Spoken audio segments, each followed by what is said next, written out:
Hello and welcome to Up Close with Upward. Today we have Dr. Konrad Elst, one of the most erudite among the list of speakers who have spoken on Upward videos. And he's back on Upward after a very long gap. Sir, where have you been all this while? Well, I've been around. The first months of 2023, I was in India. And then for 6 months, I was at home. Then I went quickly after one another to Holland, to Germany, again to Germany, to Switzerland, then a month in the United States, then to Thailand, where there was a Hindu conference, and then to India. So I intend to be here for 3 months till the 11th of March. Very interesting. We've been missing you at Upward. This is a video we're doing after a gap of 2 years. So Okay. welcome back. High time. Yeah. And congratulations on the inauguration of the temple at Ayodhya. Yes, I was quite happy and honored to be there. Yeah. So, since this is one of the most important, most significant events in the history of India, the modern history, let's start with that. If you can help us with, some details about how you and your colleagues at Voice of India, how you were involved with the Ram Janmabhoomi case from the time that it picked up steam in the 1980s. Well, in my case, it started with the banning of the Salman Rushdie book, the Satanic Verses. Is one of the very first articles I read after landing in India for the first time in autumn 1988, was a long piece in Frontline, divided in different pieces by different debaters regarding the ban on the Rushdie book. And so, interestingly, in the name of secularism, the more extreme type, the communists mainly, were against the ban, and the Congressites were in favor. So people like Khushwant Singh, who had already been in favor of the emergency and so on, now you see found reasons to defend the ban. So did M.J. Akbar, whereas the hard secularists said, well, this is very simple. Criticism of religion is a fundamental right. And indeed, as their own mastermind Karl Marx had said, criticism of the religion is the beginning of any criticism. Mm-hmm. So it's really very fundamental. So of course, a secularist should be in favor of allowing people to read this book critical of Islam. Mm-hmm. Now, reading a bit about the background of that debate, it turned out that it had roots in the Ayodhya affair, because Rajiv Gandhi, as Prime Minister, had agreed to ban the book as a bargaining chip with Syed Shahabuddin, who was one of the leaders of the Babri Masjid movement. He had announced a Muslim march on Ayodhya to coincide with the Hindu festival in Ayodhya. And so, as the Ayodhya issue was halting up, Rajiv Gandhi expected this to be the formula for a bloodbath. So he said, okay, we want you to call off this march. What do you want in return? So that's how the book got banned. That's the first time that the Ayodhya affair had international ramifications, because you know that the Ayatollah of Iran, Ayatollah Khomeini, pronounced the death sentence against Rushdie. There were riots in England, in Bangladesh, and so on. So, and everybody knows about the Rushdie affair, whereas very few people outside India know about its roots in the Ayodhya affair. So, shortly after that, I met for the first time Sitaram Goel, and he informed me about, what this issue was really all about. And because, I mean, until then, through the media, you only got the leftist version. And so then I got interested, and I promised him to write about it. And, he thought to himself, nothing will come of it. But I did write a little book about it. Not an important book, but, just a journalistic account of everything that was happening, including the emerging evidence debate. It started on the opinion page of the Indian Express. Later, there was a formal government-ordained scholars debate. And so the importance of that book is not the contents of the book. I mean, most of it you can find elsewhere. But the fact that a Westerner wrote it. Mm-hmm. You see, the eminent historians and generally the anti-temple party boasted that the supposedly rational and impartisan Westerners were all on the side of the anti-temple cause. And this was largely true in the sense that most Westerners had no source of information except precisely the usual suspects in India. So this was a case of the circular argument of authority. You see, the Western press correspondents and Indologists and so on, they are very heavily dependent on a select group of Nehruvians in Lutyens, Delhi. And so that's where they get their information from. And then they spread it in the West. It comes in Time magazine and so on. For most people, that's the only source of information about Indian events. So they take over these viewpoints, and then they, make them well known in Harvard or other places. And then it is communicated back to India, and they say, oh, look, this big professor in Harvard says the same thing as we. Yeah, of course, he would, wouldn't he? So, here was someone else. And so this proved that clearly even the rationalists and so on, Westerners, are quite capable of seeing that, yes, there is evidence that a temple had existed at the site. Mm-hmm. So at that time, you were not too well versed with Indian history, I suppose, or did you? Well, I mean, I had studied Indology in the West, so I knew a bit. But yes, of course, there was much to learn yet. So in that sense, of course, I was extremely fortunate to learn from Sitaram Goel. And he, at the same time, had his own book about the Ayodhya affair, or relevant to the Ayodhya affair, namely Hindu temples, what happened to them, Right. which objectively is far more important than my first book. But so L.K. Advani wanted to present my book to the press, and my publisher, Sitaram Goel, persuaded him to also present his own book, Hindu Temples, What Happened to Them, which Advani was a bit reluctant to do because he didn't want to emphasize the Islam factor. For the BJP, it was a thing in itself, an isolated incident. And so they could get votes with highlighting Ayodhya. And what Goel showed was that Ayodhya was just one case among thousands. So the first volume of his book is this famous list of 1862 cases of temples forcibly replaced with mosques or turned into mosques. The second part is about the theology of Islam that explains it all. Mm-hmm. But so the BJP wanted to have as little to do with it as possible, which of course Goel deplored. He said, this is the perfect occasion to educate the people about what the Hindu-Muslim conflict is really about. It's not isolated incidents, and they cannot be explained by extraneous factors like, you see, plundering temples for the gold that they contain or so. These are side issues. What they wanted was to destroy Hinduism.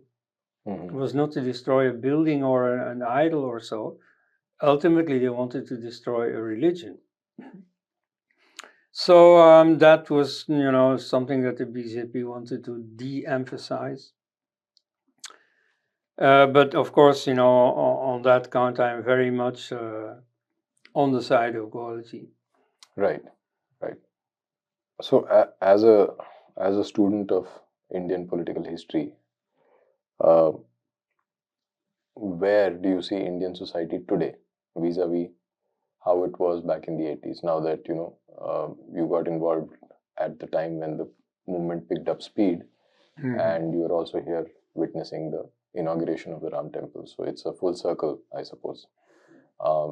What kind of, I mean, how do you see that change, and how do you see the society having evolved in this course? Well, the days around the Prana Pratishta, I read the several newspapers, including the Times of India, the Hindustan Times, the Economic Times, the Hindu, and the Hindustan Times, yes, and the Dainik Jagaran.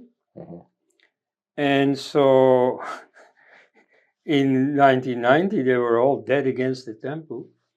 And now they were full of the temple. I mean, they didn't even pronounce yes or no. It was like obvious, something that all Indians agreed on, that yes, there's a temple and this is great and this is the return of the king and this is a civilizational sign of life.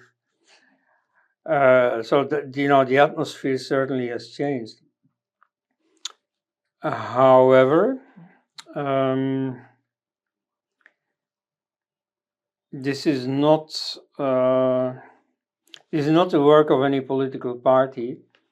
The decisive change was brought about by, let's say, the Hindu ecosystem. And so this is not some instrument thought up by the Sangh Parivar or by the BJP. This has grown in the margins, places like Upward or like Sangam Talks or Jaipur Dialogues or P Gurus. And then it's both written online press and now all these podcasts, and so that's perfectly private initiative. The new technology makes it possible to do all this for very little money, so you can fairly easily start your own channel, and so this has by now millions of readers or viewers. And so through them, that has percolated to much of society. And so, these new insights that Hindu society has produced great achievements, and not just yoga, and also in science, very especially in the arts. Being Hindu is something to be proud of. It goes back thousands of years. It's not some novelty started by some individual prophet.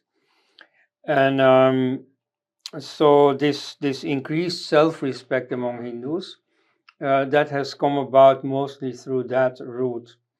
Additionally, what also helps, and here of course political parties have played a role, is the enormous economic and developmental progress, because part of the inferiority complex that was palpable 30 years ago was also caused by this enormous poverty that in the case of India had become proverbial. And so that was, Hinduism was being blamed for it. You had this economist Raj Krishna who launched the term the Hindu rate of growth, as if it is natural for Hindus to fail. In fact, this should have been called the Nehru rate of growth. You see, after colonization, India was in an excellent position to grow very fast. Firstly, because of the Second World War, when India was the center of production for the entire British Empire. So it had gotten a boost in its economy. And secondly, simply because the constant theft by Britain from India stopped. And so the Indians finally were left to themselves to be creative, to start something new. Well, unfortunately, that was thwarted by Nehru's approach to the economy, which was a socialist state-controlled economy with very negative impact on people's entrepreneurial skills. So everybody has heard nowadays that under the British, the Indian part in the world economy went down from 23% to 2%.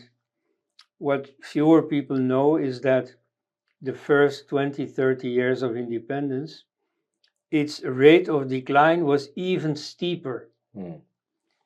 And this is purely because of the economic policies imposed on India by Nehru and Indira. So from 1991, with the forced liberalization by Narasimha Rao, it started to get better.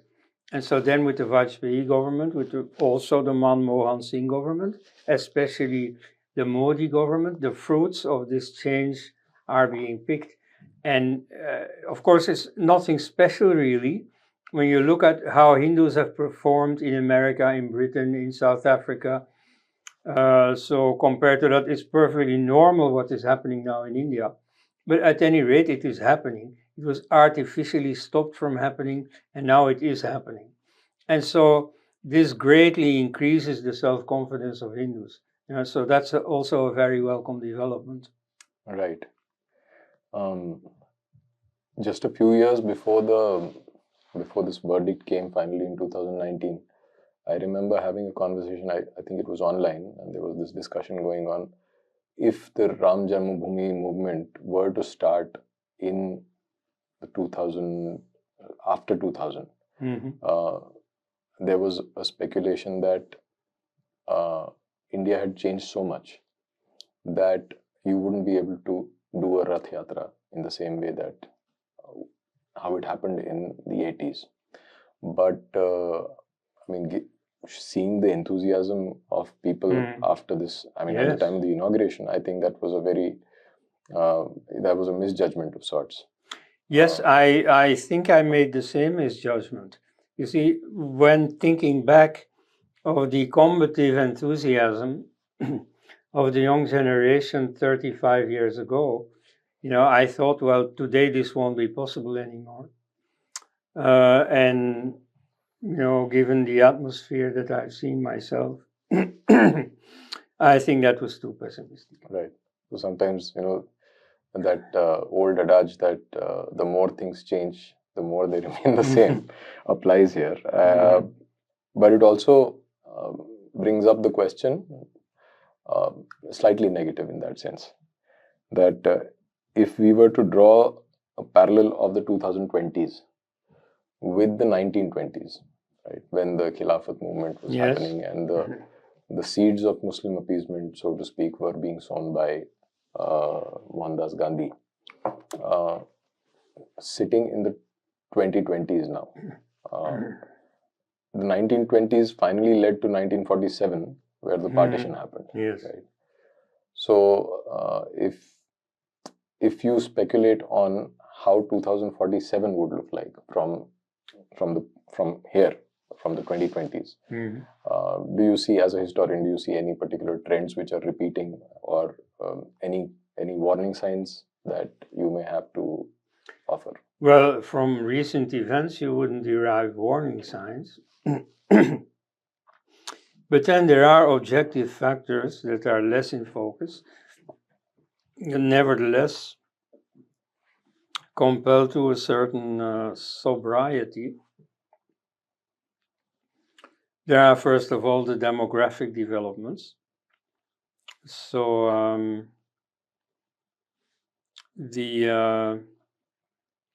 certainly the Muslim minority, to some extent also the Christian minority, because they are reacting to the demographic signs.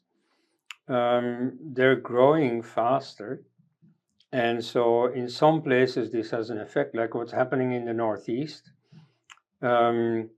Not only in Manipur, also in Meghalaya, there is quite a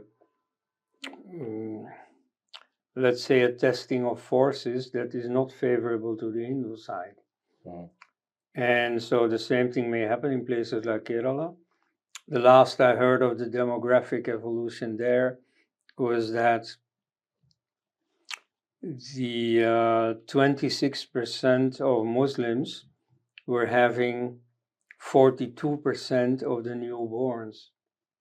So there's a very fast demographic change, because especially in the south, you see, birth control has really succeeded. Mhm.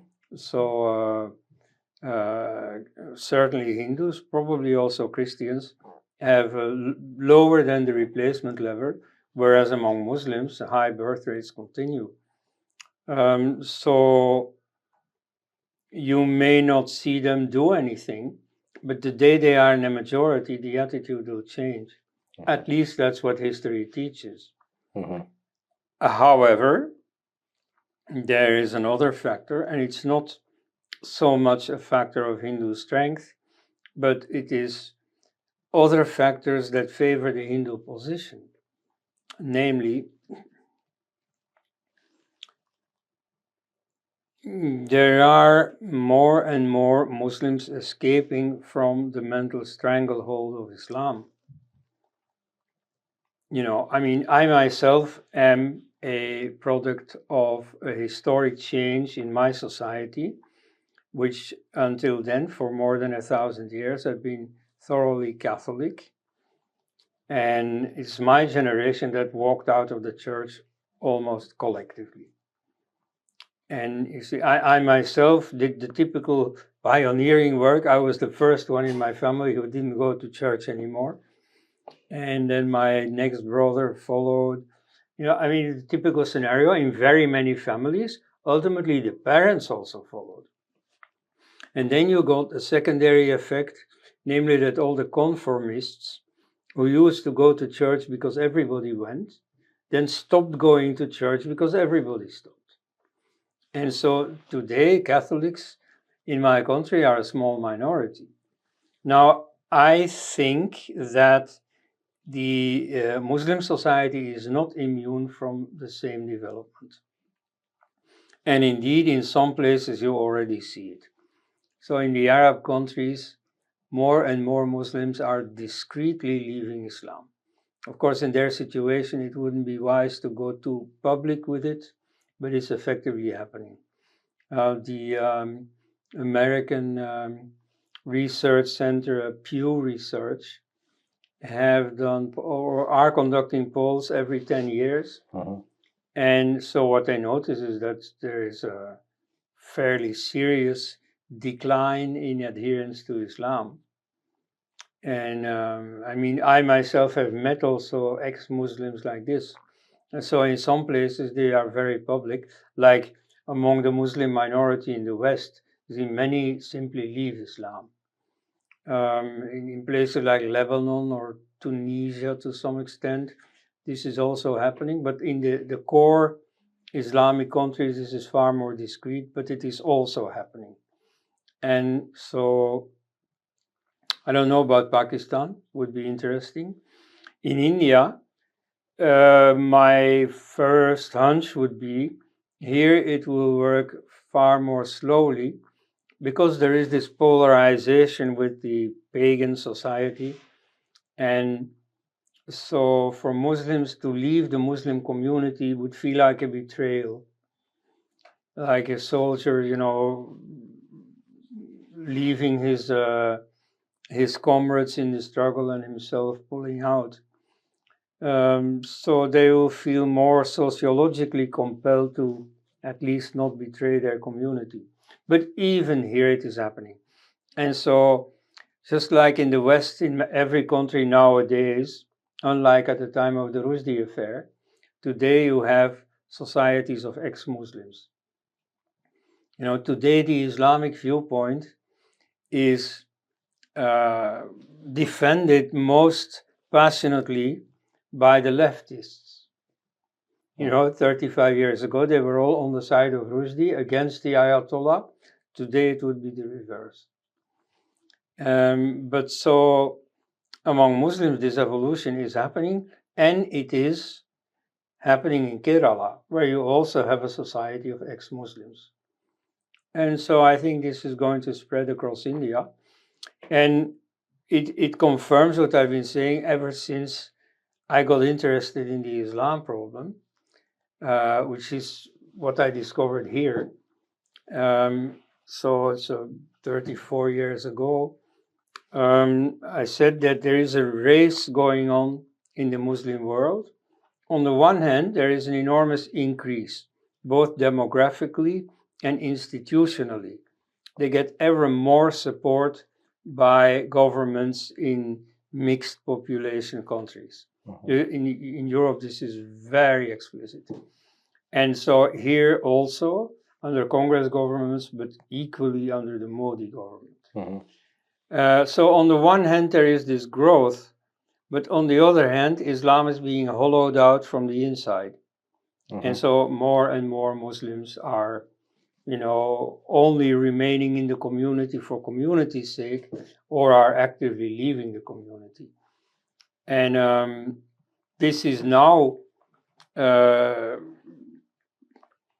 accelerated by the new technology, precisely by these same online papers and podcasts. You see, in the past, to bring in a religion critical book in your home as a teenager was a dangerous thing to do because your book could be found. Now it's just a mouse click and there you have all the information. And some people ask me, is there a sequel to Sitaram Goel's work? Well, hardly, but it's not necessary because all the information is available online. And you do see Western scholars giving the essentially same message, but especially and most importantly for the Muslim community, you see many ex-Muslims telling the whole story. So you see, they say what scripturally is wrong with the basis of Islam. They also tell the unpleasant story of Islam in history. And so that, I think, changes the mood. There is also a lot of new discoveries about how Islamic scripture is a bit unreliable, has a whole editing history in the beginning, how things that everybody takes for granted, both Muslims and non-Muslims, are in fact questionable. Like the early history of Islam, even the historicity of Muhammad is being questioned, though I think he was a historical person, but a lot of embellishment has happened. But other things really are unhistorical, like Mecca. You see, there is now solid evidence that Mecca didn't exist yet in the time of Muhammad's life, that in fact the events that are described as taking place in Mecca took place in Petra, in Jordan, about as far from Medina as Mecca is, but on the other side. And so at one point you see the Muslims leaving their city to the south, whereas according to the Muslim version, you should have them leave to the north. You've spoken about Mecca earlier also. Yes. So the revisionist history of Mecca. No, but my question about Mecca is that you've also spoken about it before, and you mentioned that there was a temple there, and then Muhammad went and with his army, and they destroyed all the. Yes. So that is recorded history, isn't it? Well, the part about him going there and destroying temples is already part of Islamic history. I mean, as Muslims themselves retell it. But, a number of data about Mecca have been unearthed recently by modern science. A very, very simple, easily verifiable thing is the archaeology of Mecca.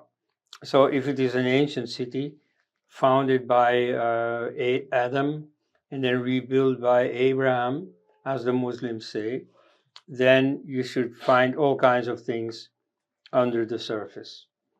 And so if in an old city some new building is set up, then the first thing that the building company does is dig a big hole in the ground. And then the archaeologists come flocking, because even though this was not done strictly according to archaeological methodology with stratigraphy and so on, at any rate, anything that is found. There's still an opportunity. Yes. So in the case of Mecca, there have been plenty of new buildings, and yet they found nothing. You see, there was no city of Mecca at the time of, the supposed writing of the Quran. But you see, many of the places described and the journeys within Mecca described, of Muhammad going to his cave with his revelations and coming back to Aisha's home and so on, Khadija's home, sorry, they fit the geography of Petra. Then you have this Canadian archaeologist Dan Gibson showing that the original Qibla, the direction of prayer in a mosque, was towards Petra.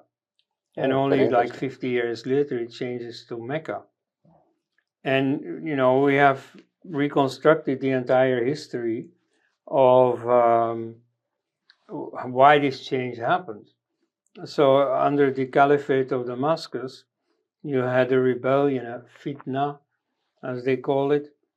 And so at one point, the black stone was stolen, was abducted from Petra, where it used to be, and taken away as far as possible from the capital city.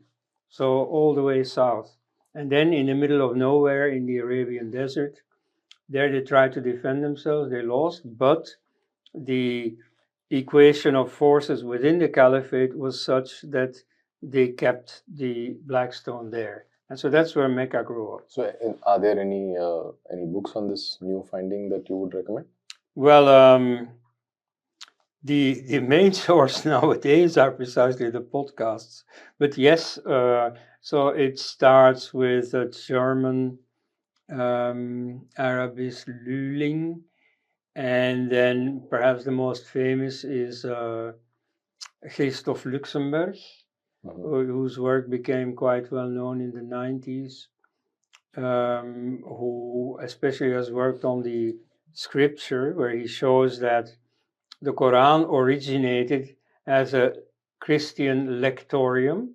So you have a number of typically Christian themes in the older layers of the Quran, but of a specific heretic current within Christianity, namely non-Trinitarian Christianity, where they reject the Holy Ghost and where they reject the divinity of Christ. And so the idea that Christ was the Son of God and so on, that is not accepted. And indeed, in Islam, it is likewise not accepted. So some Christian doctrines, like Christ being born from a virgin, that is accepted. But that he died on the cross and was resurrected, that is rejected. And so there are different versions, like that there was a stand-in who died on the cross, or that the whole crucifixion story is made up. But at any rate, no resurrection, because that would be a divine thing to do, and he was not divine. In that sense, perhaps Islam is more rational than Christianity is. But so at any rate, that's a doctrinal difference. And so gradually Islam emancipated itself from its Christian origin and became a religion in its own right. Just a small digression, you mentioned that the leftists were all with the freedom of expression back in the 80s, and now it's just the other way around. Yes. Why do you reckon that is the case? Well, in the West, it's very clearly identifiable with the shift from religion critical and therefore also Islam critical to pro-Muslim. And I make a distinction between Islamic and Muslim. You see, they don't. But so what concerns them is the Muslims as a minority, though they may not be a minority for a long time anymore. but so they feel that it is their leftist duty to stand up for the minorities, and therefore any criticism of Islam is demonized. Okay. What that has to do with India? Well, partly, of course, there is still, of course, the influence from the West, especially in those anglicized circles. And indeed, you see, in the case of India, the concern for minorities is already older than in the West. I mean, in fact, the whole woke ideology, at least some parts of it, was older in India than in America. In a way, India is the pioneer. Yeah. Yeah, if you ever doubt yourself, at least that's one thing you can be proud of. Now, when you talk about leaving Islam movement, in that also, when we speak of that in the context of India, Hindus have a problem with retaining sects that have a sort of separatist strain. Let's say Sikhism or Yes. or the Indic religions like Jainism and Buddhism. And my hypothesis is that it is because Hindus as a society they are weak, and therefore no one wants to associate with a loser. I mean, to put it very bluntly. So when you talk about the return of Muslims to the mainstream society, to becoming Hindu, that is not just a question of them not intermixing with pagans or seeing themselves as superior or something, but also the question of whether Hindu society is actually ready to absorb them. Well, the weakness of Hindu society is, of course, a fact. When you see that even a party in a comfortable power position like the BJP is still doing its best to look secular and to disidentify with Hinduism. And this, especially for a party that used to be thought of as Hindu extremist, that in the foreign press is still systematically described as such, even they don't want to be Hindu. And so this counts for other groups. In the case of the Sikhs, of course, they have been turned away from Hinduism by the British. And so, quite a few anti-Hindu phenomena are caused by foreign powers. So the British are not there anymore, but that effect of their policy is very much with us. And so it has been strengthened, yes, partly by the fact that Hindus come across as weak, but that's not the whole story. Hindu society has the stigma of being evil. And so in the West, you see it very much. They always associate Hindu society with the caste system, also with phenomena like sati. Like, for instance, I follow what appears, in the sort of right wing of Western politics. And a big issue there is to defend colonialism. Right. And so all the time this returns, oh yeah, but the British also did much good in India, like they abolished sati. And they did something against, the discrimination against untouchables and so on. So this is very alive, the idea that Hindu society has always been an oppressive society, aggravated greatly by the Christian missionaries, who try to demonize Hinduism as much as possible. So who say that the caste system is intrinsic to Hinduism, which I think is unhistorical. Like if you see the sort of caste-free attitude of Rama in the 6 first chapters of the Ramayana, and contrast it with the emphasis on casteism in the inserted, much younger 7th book of the Ramayana, you can see a great increase in caste consciousness in Hindu history. Yes, maybe 2,000-3,000 years ago, but in Hindu history, that's fairly recent. In America, that would be very long ago. In India, that's part of history. We shouldn't deny that, but it's certainly not all of history. As for sati, you have Hindu rulers who take measures against sati, like Ahilyabai Holkar. But also, more importantly, perhaps, it was limited to a specific caste group, to some Kshatriya castes. It was not approved of in the Rig Veda. If you want scriptural authority, what more can you get than that?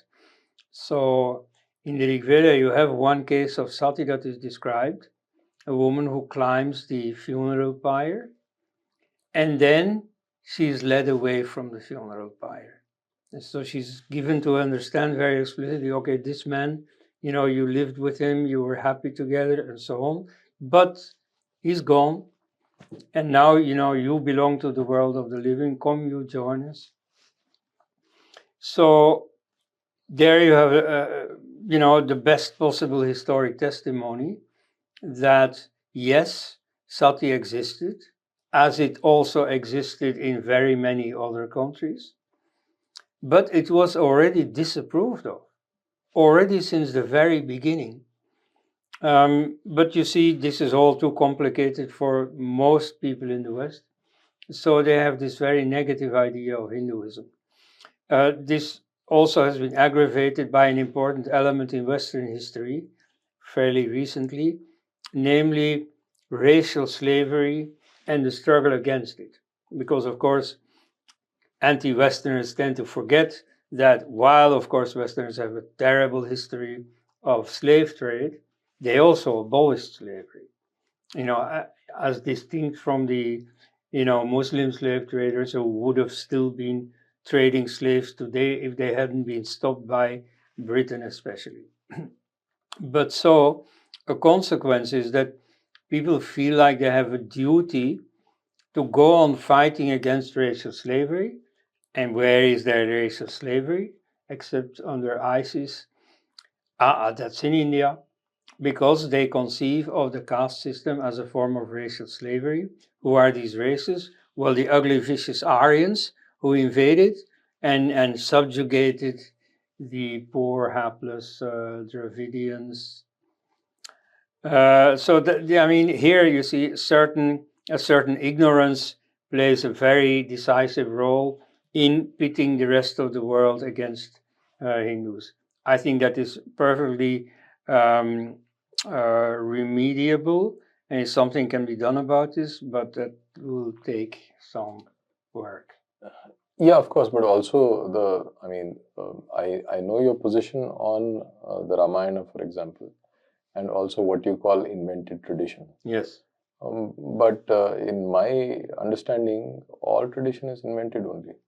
It is responding to times, and it is basically, it's a survival mechanism of some sort, as well as flourishing mechanism.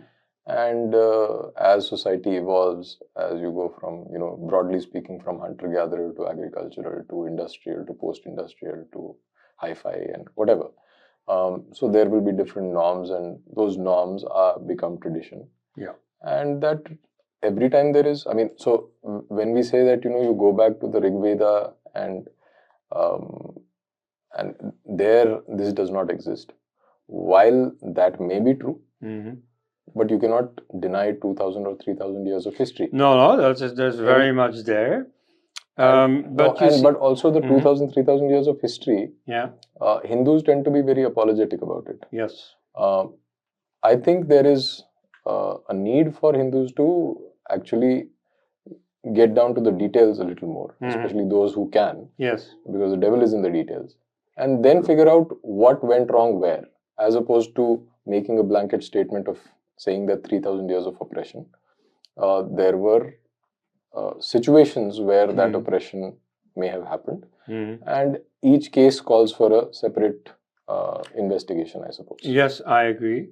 Now, as an outsider, you see, I have nothing particular with the caste system. But you see, I hear people say, and not only from the upper castes, caste before being a form of exclusion from is first of all a form of inclusion into. And so the community life of castes is something that no caste really wants to give up.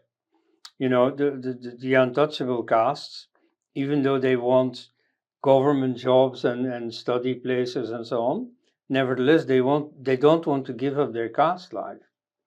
And you don't see more caste mixing among the lowest castes than among the highest castes. So clearly there is also something in favor of caste. But you see, to outsiders at any rate, it'll be a big job to explain all those subtleties. In India itself, I mean, it's more possible among, let's say, the common people, those who are not political activists. Like, for instance, when Ambedkar turned against Hinduism, uh, other, untouchables, other caste fellows, other fellow Mahars even, said, but we don't want to give up Hinduism. Like this was said explicitly by, what's his name, Kavilkar or something, the candidate who stood against Ambedkar in 1952 and who won against Ambedkar. Right. So you see these political activists that are taken as the spokesmen of the low castes are in fact, speaking for a minority within that caste group. So we also have to listen to the other voice, and that's an ongoing process, of course, that I can't do for you. But at any rate, looking at it from the outside, I also understand that the rest of the world finds this all too complicated, and so they have this rather anti-Hindu attitude. It's only when Hinduism is in confrontation with Islam that attitude will change. You see, Western media are all now militantly on the pro-Muslim side, but you see, most people in the West clearly have no illusions about Islam anymore. Right.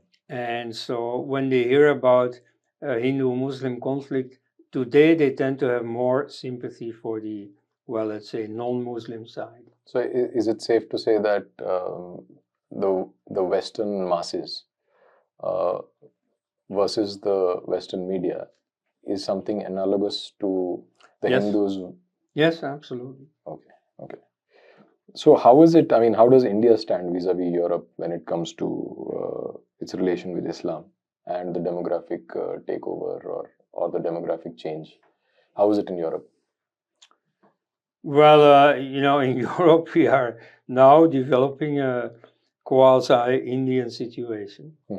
With 10% or so Muslim population and fast growing. So what you could do is strictly treat them as just citizens and not take into account their particular religion. So France is to a large extent doing that. The rest of the country is less and less and less. And so also giving privileges to Muslims, just like you have in India. Now, there is right now apparently a change in mentality going on in Europe. We will see how far it goes. This year, just like in India, is a great election year in a number of important countries, and especially at the level of the European Union itself. So we'll see. I mean, probably there'll be quite a shift to the right and to more immigration control and so on. And so a more vigilant policy vis-a-vis Islam. We'll see how far it goes. Because of course there you get again the same problem as in India. Many voters, over a beer will give their opinion, but once they are in the voting booth, they again vote for their old party. And so maybe there is more Islam critical sentiment than is apparent in the electoral results. Mhm. But then maybe this is the year that this is going to change. Yeah, so circling back to the original question, which you answered partially, but what kind of a 2047 do you imagine? Oh, yeah. Well, we haven't had census results in 2021. So we still make do with the estimate that Muslims are 14% of the population. I think by the next census it'll be more like 20%. So the situation looks a bit like at the time of partition. Moreover, there are very many more anti-Hindu voices within the Hindu fold. So the Hindu position hasn't Ambedkarites? really strengthened. The Ambedkarites? Yeah, the Ambedkarites among others. But so even groups that are largely Hindu, like the Jains, even there you get more, distancing from Hinduism. So, but then on the other hand, of course, you have the change of mentality that was visible at the time of the Prana Pratishtha. Let's see how that develops. It's all very confusing to me. Yeah, well, it's just like you have a race between two tendencies within Islam. You also have this race going on in Hinduism, though since more recently, because in the 70s, 80s, and so on, the Hindu wing didn't represent much. And so Politically speaking. right, Politically speaking, yes. right? Yeah. I mean, in Hindu politics, most observers, both political scientists in India and then certainly all the Indologists in the West, they talk about the BJP as if it is the Jansang of Shyam Prasad Mukherjee. And even the Jansang after Mukherjee's death in 1953 already quickly started de-Hinduizing. Like for instance, the ideology launched by Deen-Dayal Upadhyay called integral humanism. In a sense, I applaud that, I welcome that. You could say that integral humanism is a modern term for dharma. And so you see, the term dharma does not emphasize the relationship with God. The first meaning is ethics, is righteousness, that is to say, correct behavior vis-a-vis one another, with this difference with Christianity, for instance, that the other is not only fellow human beings, also the animals and so on, and also the gods. And so that's where dharma also comes to mean religion. But so integral humanism is essentially the same values. And so I have nothing against that term and nothing against the ideology. However, you should also see that within the Jansang, people like Vajpayee, like Nanaji Deshmukh, welcomed it especially because it didn't sound Hindu. And so, in fact, now with Modi, you have this talk about development, vikas.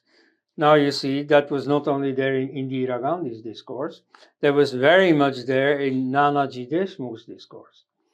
And so this is not a new development in the BJP today. Even Nehru famously remarked about, building more dams than temples and Yes. things like that. So this has always been a theme in Indian politics.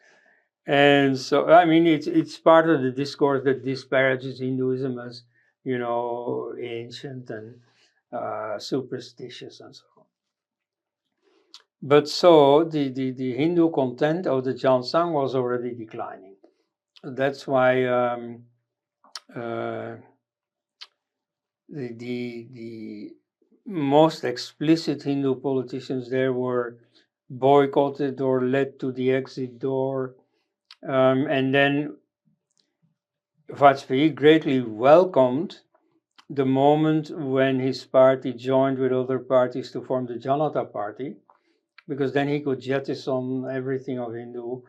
And afterwards, when the BJP was reconstituted in 1980, he would use the fact that they, 3 years earlier, had sworn to the Janata Party unity that now you see they couldn't go back on it and restore all this Hindu stuff, which indeed didn't happen.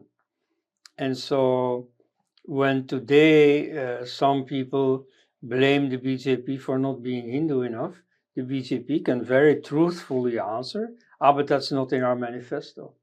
We never promised to do anything Hindu. Because you see, they were already a secular party. Now, I don't mind secularism. Indeed, you see, whenever I have to fill out at the embassy every year the form, of address and so on, so they also ask religion. And there I always write secular humanist. So you see, nothing against that. But the thing is that you can give that concrete shape in a pro-Hindu sense. Namely, some people think that India is a secular state. And indeed, you see, the most common platitude in opinion pieces in Indian papers is India is a secular state, and the secular state is threatened by the ugly, vicious Hindu fundamentalists and so on. And India is not a secular state. And by this, I don't mean that it's a crypto-Hindu state. No, on the contrary, it's a state that discriminates against Hindus, and not only in political practice, but even in the letter of the constitution. So, as far as I'm concerned, India should become a lot more secular, namely by wiping out the anti-Hindu discriminations. And so they can call that equality and secularism and democracy and so on, rather than calling it Hindu Rashtra. Mm-hmm. So, I mean, I was interested in drawing the parallels with Europe, and you mentioned something from your personal life also, that there was a movement of Christians away from the church. Yes. People like Douglas Murray, for example, Yes. they attribute the decline of Europe partly to that movement as well, that there was a decline in Christianity. Do you agree with that assessment? Well, if you look at the state of Christianity today, I certainly wouldn't. I mean, today, instead, Christianity is a factor of kowtowing before Islam. You look at the present Pope, he's ideologically very confused, but he's very anti-conservative, anti-Europe. He's very pro-Islamic. He has kissed the Quran, which his earlier, colleagues would have considered the work of the devil. So, and I mean, most remaining Christians that I know are very much on the pro-Islamic side, and don't want criticism of religion, because they themselves then also feel threatened, as if they won't be threatened the day it becomes a Muslim country. But no, now earlier, if you look at Christianity the way it was like 50 years ago, I'd say a bit less. The day when Christians still had self-respect, then they wouldn't have let it come this far. That's true. But then the growth away from Christianity was inevitable. You can't make people believe in fairy tales. So, there has been so much serious Bible scholarship that has completely deconstructed the Bible. We now know that, yes, Jesus existed. To say that he never existed, that is an exaggeration. Typically, end of 19th century, when, the Mahabharata and so on was also dismissed as just a fairy tale. But you see, on top of that historical person, all kinds of myths have been built, and they make up Christianity. And so you can't keep people believing in that. So some people say we have to become Christian again to be strong against Islam. Well, it doesn't work like that. In a few circles, like in America, where Christianity is still fairly strong, though even there it has started declining, there you get some people who still embrace Christianity. The the typical example these days is Ayaan Hirsi Ali. You see, when she was in the Netherlands, she strongly advocated atheism. And so now in these neoconservative circles in America, clearly people around her have influenced her to become Christian. Mhm. So it's very interesting in her first statements that she'd embraced Christianity. It was not clear at all what kind of Christianity, which church, which denomination. And, all she said about it had to do with the strength of Western civilization and not with the contents of Christianity. There was no talk about, this experience happened to me and ever since, Christ has come in my life or something. Nothing of that. And so you see, that perhaps is the sort of Christianity that Douglas Murray thinks of. But, it can only be a marginal and temporary phenomenon. I think that to build on the heritage of the Enlightenment is, has a lot more chance of giving that new identity to Europe against Islam. But Douglas Murray actually traces the decline back to Nietzsche, and then he says that there was a very serious decline in the self belief of Europe, in the sense that the kind of art that got produced, Europe had kind of given up on life itself in some sense. Yes, that's why I say Europe needs Dharma. Right. Because, you see, how does Dharma relate to religion? You see, the Christian idea of religion is a certain truth claim. You see, a certain affirmation of a set of claims, that Jesus is the Son of God, that Jesus was resurrected, that this remedied the sinfulness of mankind. So you have to accept that, and then you're a Christian. Now, in Hinduism, it's not like that at all. I mean, some people say, yeah, Hindus believe in reincarnation. No, the Vedic rishis never speak of reincarnation. I don't know if they believed in it or not, can't look into their skull, but clearly you can be a Hindu without reincarnation. And many people say, Hindu means caste. Well, I think that if you go back far enough in history, you have a pre-caste Hinduism. If you go look today in very committed Hindu communities in the Caribbean, for instance, or in Holland, where they come from, Suriname in the Caribbean, caste has gone, and they're still Hindu. So you see, you have all kinds of currents within Hinduism, and you have a theistic current, and you have an atheistic current, and you have all kinds of things in between. And so that's what Europe needs. You can have a sort of ideological landscape where you have religion in the classical sense, and where you have all kinds of sects and movements and so on, but that agree on a certain common basis. It's like, at home, you put on your TV and you put on NDTV or ZTV or what have you. You do your own thing. But then when you go out, you close the front door behind you, then you're on the street, and there you have traffic rules that count for everyone. And maybe you can think, yeah, but driving on the right rather than the left, wouldn't that be a good idea?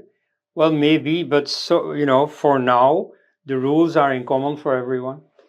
And so you see, this idea of Dharma, I think, is a very healthy one, where you have room for pluralism, for different ideas coexisting, but at the same time where you have a common sense of righteousness of what to do. Where, for instance, you hold in common that slavery is not accepted. Yeah. No, so I mean, to me, this sounds like a very academic, a very historian's version of how you look at it. Agree. Obviously. Agree. Obviously. But from a practitioner standpoint, I think there is much left to be desired in that view. While I agree that Europe could benefit from Hindu thought and from Hindu dharma, I think it is inevitable that it will happen one day within our lifetimes or much later. That is obviously debatable, but yeah, it will happen one day. But to say that, to go, I mean, always going back to that pristine idea that this is how it was, and saying that, okay, what happened 2000, 3000 years is, it's a deviation from the original idea. I think that's, from a practitioner's view, that is not a tenable position to hold, because like I was saying, that there is tradition evolves and it is still evolving. Yes. And it may differ. I mean, how it eventually, when the dust settles, it may actually look like how it was 2000 years ago. But then what happened in between cannot be negated like that. I mean, it is tradition and it is part of your legacy. And there may be many currents, like, for example, and also you need some basic doctrines in order to function. And reincarnation is one of that. Yeah. Because it very clearly sets you apart from the so-called Abrahamic or monotheistic thought, which tends to, advocate for you live only once and you do whatever. It's a very hedonistic kind of advocacy that is inevitable from that. It follows from that. So if you believe in reincarnation, certain things fall in place on their own. Not everyone is a thinker. But as part of the culture, as part of the lived culture, it becomes easy to follow dharma because you believe in certain things. Wouldn't you think so? Well, to focus on the example you're giving, Christianity also has a karma doctrine, and which is not hedonistic, namely, rather than a next life in this world, you have a next life in the other world. Yeah. And so the contents of that life, namely heaven or hell, depends on what you do in this life. So just like reincarnation, this belief in the afterlife equally has the effect of disciplining you, of making you live according to certain norms. Agreed. So there are more possibilities than just Hinduism or hedonism. No, the thing is that you have to concede space to the sacred in any form. I agree. Yeah. So anyway, so we'll coming to the other thing that you touched upon, which is the rise of anti-Hindu sentiment within Hindu society. Other than what you were talking about, the sects like Jainism and Sikhism, which some would argue are not Hindu at all. Yeah. There is also the threat of Ambedkarite takeover of Indian politics. How do you see that happening? Well, it's very much happening. The BJP is a great instrument of that. Like, for instance, some deplorable development in India is laws which go against the equality of all citizens before the law, where for certain classes of citizens, the burden of proof is reversed. This is not only, I come to the case of caste, I'll give two other cases first. There is this, what's it called, spousal abuse law or something. Yeah, domestic violence. Yes, and so in that case, it's always the man who is automatically suspected of guilt. And this is not just a theoretical thing. He may, for example, be denied the right to see his own children before there was any trial. And so that's, I mean, it's understandable, but nevertheless, it is against a very fundamental legal principle. The same was going to happen on the communal front. The communal violence bill in the second Congress government, around 2010, created a very fundamental inequality between the majority and the minorities, where the majority was automatically held guilty, whereas we all know who starts the communal riots. So, and that law was not passed because actually they were quarreling on one another, and some even wanted to make it more stringent. Wow. So fortunately you escaped that law, but so that was in the air, and that was deemed acceptable. And so with caste you have the same thing. You have the scheduled caste, scheduled tribe bill or Prevention of act. Atrocities Act. Prevention of Atrocities Act, yeah. And so at one point the Supreme Court judged that this is unconstitutional. And so maybe certain measures for certain castes are understandable, maybe they're right, but at any rate, this legal inequality is against the Constitution. So what did the BJP do? You see, they were not at all into this Ambedkarism, into this Mandalaization, which was a strategy conceived as against the BJP. Correct. But you see, the BJP has changed over the years. And so they could have taken this opportunity to do away with this inequality. Instead, they overruled the court by redeclaring this law. And so the Mandalization, the unstoppable growth of reservations goes on under the BJP. And so I greatly sympathize with the lower castes, but I don't think this is the right solution. I mean, you see, it ought to be possible to pursue a social policy without sinning against these fundamental legal principles. Yeah, absolutely. In fact, this has this is of great consequence to even people who have left the country in search of greener pastures abroad. For example, the American Indians. Yes. And by passing laws of this kind, what the Indian state does is that it legitimizes the discourse that Hindus are fundamentally evil.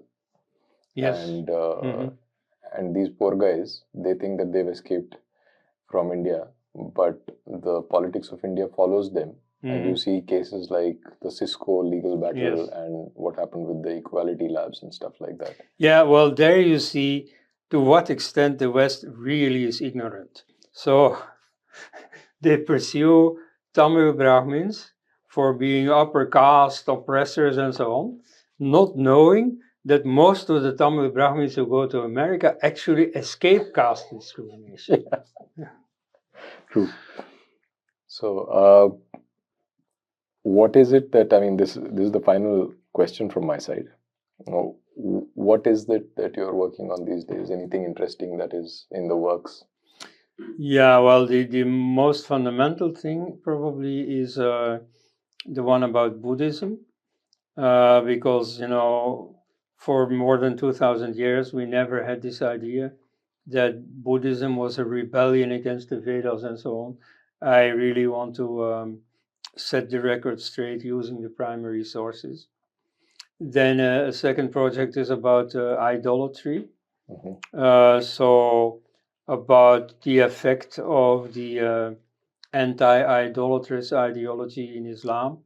A very good book has been written by Sitaram Goel, the second volume of Hindu Temples, What Happened to Them.